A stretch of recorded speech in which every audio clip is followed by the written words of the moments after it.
Hey guys, welcome to the quick overview tutorial. I'm going to be giving you a basic tour of the full service edition.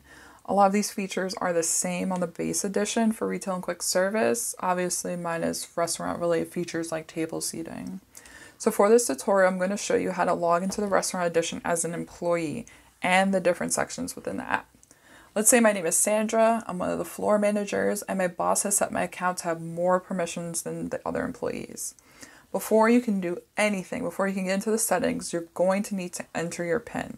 In this case, my PIN is 4567. So let's get started. In this first window, we're going to be looking at the settings. This is one of the most important sections. For employees, this is where they log and clock in or out. For managers, this is where they manage devices and close batches. As you can see, there are several buttons on the screen. We're going to focus first on everything that's happening in the middle of the screen. So at the top is close batch, which we will discuss in another video. Beneath that is log out. Let's say I just assigned some products to some tables, and now my coworker Aaron wants to log in and add to his tables. I, Sandra, or Aaron must log out before Aaron can log in. The best practice, however, is to always log out when you're done making changes to your tables, mostly because you don't want to be held accountable for actions performed by other employees. Next, we see a drop-down menu with my name on it. If you press on that field, a list of employees will appear. In this case, we have a lot of employees, and this is also an alternative way of logging in or out. However, this is really only recommended for locations that don't have PINs attached to their employees. Beneath the employee drop-down menu, we have a time management row. If you're utilizing our time management feature, employees must clock in. So let's press clock in, and a confirmation window will appear asking me if I am Sandra. I can select no, or I can select yes, clock me in. So let's press yes, clock me in. And now underneath that, you can see the last 5 timesheets. And here you see number 21, and it shows that I clocked in at 8:23 p.m., which is the time on the upper left-hand corner. If I want to view my whole timesheet, I can just press show more. And here I have a full view. I'll be able to view as many clock in and outs that I've done. And up top, you can see that underneath clocked out, it is blank because I am still clocked in. And once I'm done viewing that, I press back, and now I'm back in this screen. Now that I'm back in this screen, you can see that the text within that button says clock out. It no longer says clock in. So one of the first things you want to do though, before you do any of these things that we just went over, is you want to select the appropriate location. This is critical for businesses with multiple locations.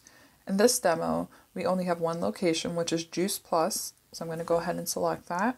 And now my location is set, and all the transactions that go on throughout the shift will be attributed to this location. Beneath the location drop-down menu, we have 2 other buttons, Manage Devices and Change API Key. These 2 buttons are for managers only and will be reviewed in another video. So let's talk about the other 3 buttons at the bottom of the screen. Now let's talk about the other 3 buttons at the bottom of the screen. The first is the products page. I'm going to go ahead and tap this little house-shaped icon, and here you will find the various rooms and tables at your location. This location, Juice Plus, has 4 tabs going. The first is the main room, then there's a side patio, then there's a front room, and the last one is tabs. This is really for, mostly used for bars and to-go orders. Keep in mind though that you can name these rooms whatever you want. This custom feature is great if you have unique names for each room, like the sunroom or the playroom. So yeah, so let's check out the main room, which is the first tab.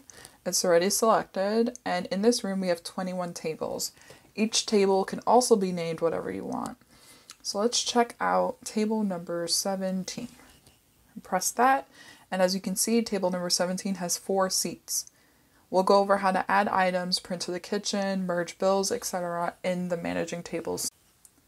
Alright, now let's continue reviewing the 4 buttons on the bottom of the screen. Next, we have the sales view. This view requires special permissions, which are set by whoever manages the point of sale account, such as the owner or the general manager. We'll go into detail about these in the sales report video. To the right of the sales button, we have the settings tab, which is the original view we had, and this is the first screen that pops up when you enter your PIN.